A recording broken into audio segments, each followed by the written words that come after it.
आप अगर हिंदी वाली मात्राओं को जब आप अंग्रेजी में बनाने का तरीका सीख जाइएगा ना, दुनिया का कोई भी नाम आ जाएगा ना, आप ऑटोमेटिक बना सकते हैं, ठीक है?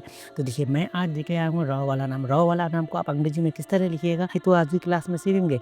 आप अगर हमारे क्लास में अगर अंतिम तक बने रहते हैं ना, जब मैं यहाँ मात्रा पढ़ाऊँगा ना, आप अगर नज़र बनाए रखिएगा, तो आप ऑटोमेटिक नाम लिखने का तरीका आपको पता चलेगा। और हाँ, यहाँ तो भले मैं र वाला नाम लेके आ गया हूँ ना, ये रॉ वाला नाम के ज़रिए से ना आप हज़ारों नहीं लाखों नाम ऑटोमेटिक बना सकती है। तो क्लास में बने रहिए। ये है रोमिहा। तो रॉ का अंग्रेज़ी क्या है, तो ये चार्ट में देख लीजिए आप लोग। तो रॉ का अंग्रेज़ी सर आर है, तो आर लिख दिए, आर लिख दिए। अब इसको क्या पढ़ते हैं, रॉ ओकार म हर्षी हकार रोमिहा पढ़ते हैं ना हिंदी में। तो रॉ ओकार, ओकार का अंग्रेज़ी होता है क्या, ओ होता है। क्या होता है, ओ। तो ओ लगा दो इस तरह, ठीक है। अब ये म का अंग्रेज़ी क्या होता है, फिर ये चार्ट में दिखेगा तो यम होता है, तो यम लिख दो इस तरह, लिख दिए। अब है ये हर्षी। हर्षी का मतलब होता है, यानी हर्षी यानी छोटी ई। छोटी का मतलब क्या होता है, आपका जो है तो आई होता है, तो आई लगा दो इस तरह, लगा दिए। अब ह का अंग्रेजी बोलिएगा तो यच है, तो यच लगा दो इस तरह। अब है आकार। आकार का मतलब होता है ए, तो ए लगा दो इस तरह, बन गया है ना। रोमिहा इस तरह लिखिए आप। राबिहा। तो रॉ का अंग्रेजी क्या है, तो आर है, तो आर लगा दो इस तरह। अब है आकार। आकार का मतलब क्या है, तो ए है, तो ए लगा दिए। लगाने के बाद ये ब का अंग्रेजी क्या है, तो बी है, तो बी लगा दिए, ठीक है। अब ये हर्षी। हर्षी यानी छोटी ई है ना, छोटी ई का मतलब होता है आई, तो आई लगा दो इस तरह। अब ये ह का अंग्रेजी क्या है, तो चार्ट में दिखिएगा तो ह के लिए यच है, तो यच लगा दो इस तरह। अब ये आकार। आकार का मतलब है ए, तो ए लगा दो इस तरह, बन गया ना। राबिहा। देखिए एक लाइक नहीं किए तो लाइक कर दीजिए, और सब्सक्राइब करना तो बिल्कुल नहीं भूलिएगा आप लोग, ठीक है। इसी तरह लिखिए रिदा। तो रॉ का अंग्रेजी क्या है, तो आर है, तो आर लगा दिए। देखिए ये हर्षी है ना, हर्षी। हर्षी यानी छोटी, इसका मतलब होता है आई, तो आई लगा दो इस तरह, बन गया ना री। अब द का अंग्रेजी डी है, तो डी लगा दी। अब है आकार। आकार का मतलब होता है ए, तो ए लगा दो इस तरह, बन गया ना रिदा। इस तरह लिखिए रानी। तो रॉ का अंग्रेजी आर है, तो आर लगा दिए ना। अब ये आकार। आकार का मतलब क्या बताए बोलिएगा, सर ए बताए, तो ए लगा दो इस तरह, बन गया ना रा।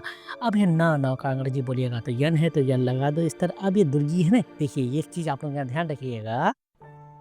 अंतिम में अगर दुर्गी रहेगा, तो अंतिम में अगर दुर्गी रहेगा, यानी दुर्गी रहेगा, तो डबल ई के जगह ने मुझे आई का प्रयोग करना है। जब भी आपको अंतिम में दुर्गी नज़र आ जाए, यानी अंतिम में यानी आखिर में दुर्गी नज़र आ जाए, तो डबल ई के जगह में क्या लगाना है, तो आई लगाना है, तो आई लगा दिया, बन गया ना रानी। इसी तरह देखिए रोहिंद। रो का अंग्रेजी आर है, तो आर लगा दो इस तरह। ओकार। ओकार का अंग्रेजी क्या बताए बोलेगा, सर ओ है, तो ओ लगा दो इस तरह।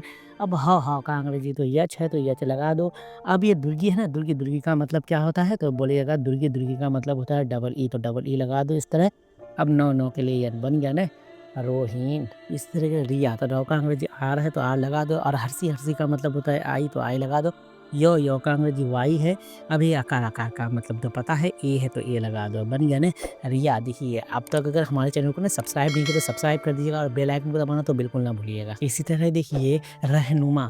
तो रह को अलग लिखिए और नुमा को यहाँ से अलग लिखिए। तो रॉ का अंग्रेजी आर है, तो आर लगा दो इस तरह। अब कोई मात्रा नहीं है। मात्रा क्या होती है, मैं एक बार आप लोगों को बता देता हूँ। देखिए देखिए, ये है क, ये है आकार, ये है ख, ये है हर्षी, ये है ग, ये है दुर्गी। देखिए आकार, हर्षी, दुर्गी होता है ना, हर्षो दुर्गो, ये सब होती है मात्राएँ। कोई भी अक्षर में या कोई भी शब्द में आपको अगर मात्रा नहीं रहेगा, तो आप ए का प्रयोग कीजिएगा। तो कोई हर्षी दुर्गी, हर्षो दुर्गो है, रो में नहीं है, तो क्या लगाइएगा, ए लगाना है, तो ए लगा दिए। ह के लिए क्या है, यच है, बढ़िया रह। और ये एक नियम याद रखिए, जो भी अंग्रेजी में 2 बार बोला जाता है, उसको अंग्रेजी में टुकड़ा करके देखा जाता है। देखिए देखिए, रह। रह अलग ली है, और नुमा को अलग अलग। रह नुमा कितना बार बोले, 2 बार बोले, तो टुकड़ा करके लिखिए। रह को अलग है, नुमा को अलग है। नौ का अंग्रेजी क्या है, यन है, तो यन लगा दिए।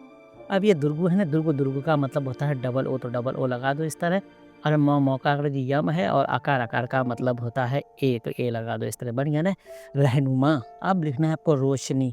तो रॉ का अंग्रेजी आर है, तो आर लगा दो। और ओकार। ओकार का अंग्रेजी क्या बताया बोलिएगा, सर ओ होता है, तो ओ लगा दो इस तरह। अब श का अंग्रेजी यस एच है, तो यस एच लगा दो, बढ़िया रोश। अब नी को लिखना है। नौ का अंग्रेजी यन है। अब ये दुर्गी है ना, दुर्गी। दुर्गी अगर अंतिम में रहेगा, आखिर में दुर्गी रहेगा, तो डबल ई के जगह में क्या लगाना है, तो आई लगाना है, तो आई लगा दिया, बन गया ना रोशनी। अब इसी तरह लिखिए राहिला। र का अंग्रेजी आर है, तो आर लगा दो। और आकार। आकार का मतलब ए है, तो ए लगा दो। ह का अंग्रेजी यच है, तो यच लगा दो। ये हर्षी है ना, हर्षी। हर्षी का मतलब क्या होता है, आई, तो आई लगा दो। अब उसके बाद ल का अंग्रेजी यल है, और आकार। आकार का मतलब ए है, बन गया ना राहिला। लिखना है आपको रिफ़त। रौ का अंग्रेजी आर है और हर्षी, हर्षी का मतलब होता है आई, तो आई लगा दो इस तरह। फ़ का अंग्रेजी यफ़ है, अब कोई मात्रा है तो ए, तौ के लिए टी, बन गया ना रिफ़त। अब लिखना है राफ़िया। रौ का अंग्रेजी आर है तो आर लगा दो और अकार, अकार का मतलब ए है। फ़ का अंग्रेजी यफ़ है। अब हर्षी, हर्षी का मतलब होता है आई, तो आई लगा दो इस तरह। अब यो का अंग्रेजी वाई है और अकार, अकार का मतलब तो ए है, तो ए लगा दो, बन गया ना राफ़िया। अब आपको रेशमा, तो रौ का अंग्रेजी आर है तो आर लिख दिया। एकार, एकार का अंग्रेजी क्या है बोलिएगा, ई है तो ई लगा दो इस तरह। और शौ का अंग्रेजी यस, यस, बन गया ना रेश। अब लिखना है माँ को अलग लिखना है, मौ का अंग्रेजी यम है और आकार के लिए ए है, बन गया ना रेशमा। ये सीरीज जो है ना आप लोगों को मिलती रहेगी, इसके लिए करना पड़ेगा चैनल को सब्सक्राइब और हाँ बेल आइकन को दबाना तो बिल्कुल ना भूलिएगा।